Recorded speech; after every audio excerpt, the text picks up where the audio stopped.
Welcome back to the channel. Today I'm going to be talking to you about the mastering plugin that is now built in to Logic and why I think it's so great for independent artists.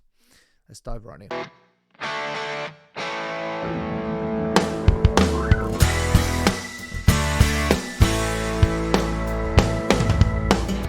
So this year I've decided I want to try and challenge myself, do something different, but also have something to work on for my YouTube channel. I want to put out in a calendar year 52 singles, or as close to that as I can possibly get. So that means one day I'll write a song, the next day I'll record like a bit of a video and stuff for it, and then I'll have a day where I do all the release setup, and then I'll release it, and then I'll do one every week. Hopefully I can get through as many as I can. Some of those releases might include some covers, but they will be my own versions of covers. I won't do like just to a backing track.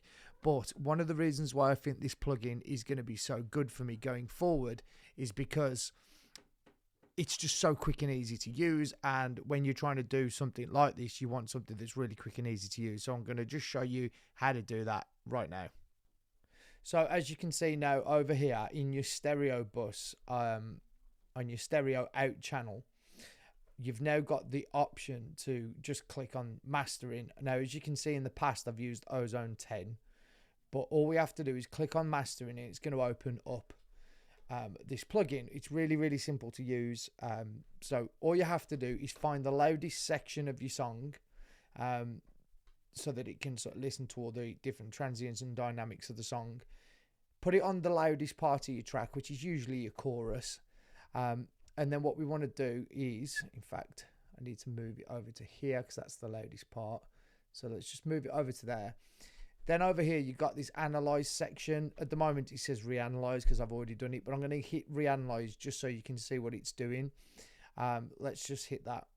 Let's hear the track without it on first. And I was hoping, and if I got down on one knee, would you take a chance and build this life with me?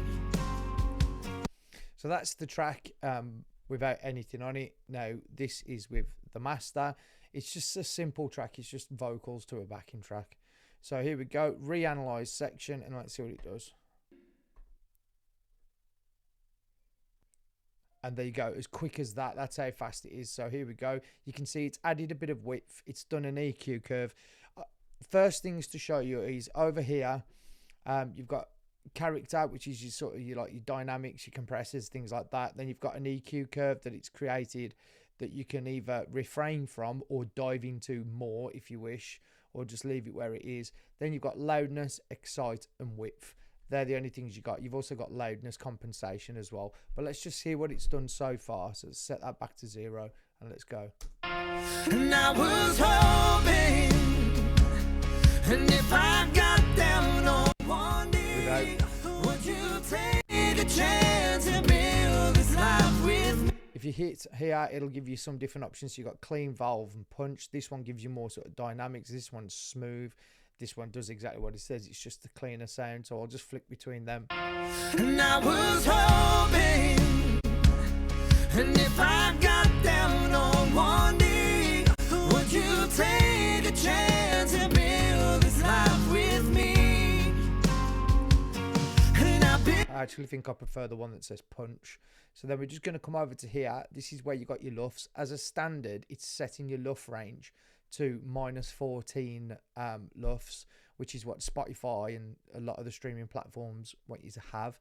I find that when I do it to -14 LUFS, that's too quiet most of the time. So what I do is I just push it just slightly above that to around where it's hitting maybe -11. And I was hoping, and if I got down on one knee, would you take a chance and build this life?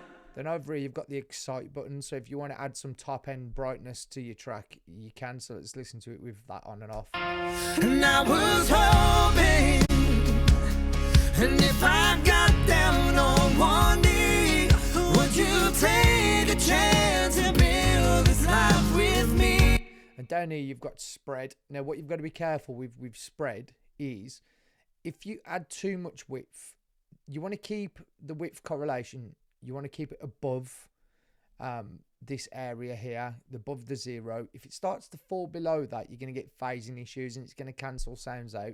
Let me just show you, if you go too far, what it sounds like. And I was hoping, and if I got down on one knee, would you take a chance to build this life with me? And I've been dreaming of this moment for so long, so I'm pouring out my heart in this song. So what do you say? So basically, if you're an artist working from home and you haven't got a proper mastering studio and you are trying to work quickly and you're trying to put out a lot of songs, maybe you're doing a lot of covers, then this is perfect for you. It's not as complex and not as detailed as something like Ozone, or if you was to do it yourself, step by step. But if you don't know anything about mastering, you can literally use this and get a decent sounding finished polished track within literally a minute or two of opening up the plugin. It's pretty self-explanatory to use.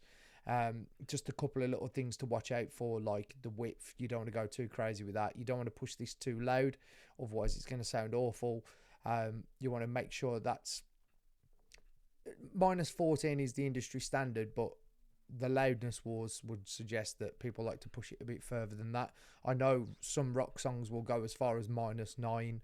I go to about -11, -10, somewhere in the middle, and that always seems to sound okay, because when it goes on Spotify, all they'll do is they'll turn it up or down anyway, depending on where it's at. But what you don't want to do is have your track mastered and then it go out and then someone plays your song on the radio next to a professional sounding track, and then all of a sudden your track just sounds loads quieter and not as punchy and dynamic.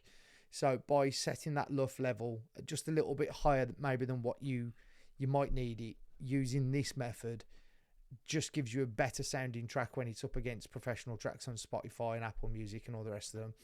It's a great tool. It's completely free. Tools like Ozone cost about £400, or you have to pay for one subscription. LANDR mastering, you have to pay like £20 a month for that one if you decide to use LANDR. This is already in Logic, so if you haven't got this on your Logic, you need to update it to 10.8.1 and then you'll have it. It's a really, really great feature that they've added. I'm surprised they haven't done it a long time ago, and I'm going to imagine this plugin is probably going to upset a lot of the other mastering plugin manufacturers, because I think a lot of people will be cancelling their subscriptions and using this instead. Let me know in the comments section what you think. Is it something that you've used yet? Are you having trouble with it? Is it as good as what you're using? Are there better ones out there? Let us know in the comments section, and we'll be back doing more of these videos real soon.